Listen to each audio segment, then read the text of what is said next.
नमस्कार मित्रों, मैं हूँ कृष्ण। आप सबको गीता का ज्ञान देने आया हूँ। आज हम पढ़ेंगे भगवत गीता के दूसरे अध्याय का 17वां श्लोक।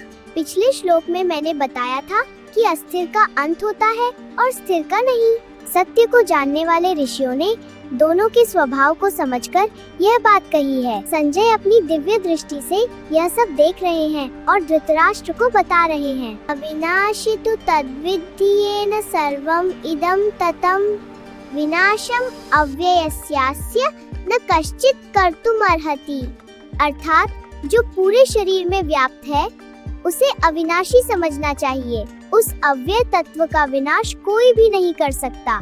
यह निश्चित सत्य है। चलिए इस श्लोक के अर्थ को और गहराई से समझते हैं। शरीर जड़ होता है पर उसके भीतर की चेतना उसे जीवित बनाती है। आत्मा हृदय में स्थित होती है पर उसकी चेतना पूरे शरीर में फैलती है। जैसे चंदन एक स्थान पर लगाने से पूरे शरीर को शीतलता मिलती है, या जैसे फूल की सुगंध बिना दिखे पूरे बगीचे में फैल जाती है, उसी प्रकार सूक्ष्म आत्मा पूरे शरीर को चेतना से जीवंत बना देती है। और भले ही जीवन का अंत हो जाए किंतु आत्मा का अंत कोई नहीं कर सकता।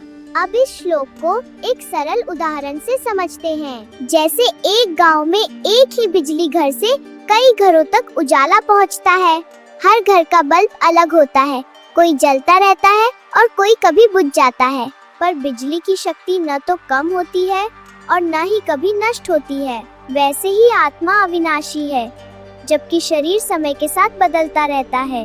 आशा है कि आप इस श्लोक की ये सरल बात गहराई से समझ पाए होंगे। बने रहिए मेरे साथ और जानिए इन श्लोकों की गहराइयों को। और हाँ, मेरे इन श्लोकों को और इनके पीछे छुपी बातों को शेयर करना मत भूलना।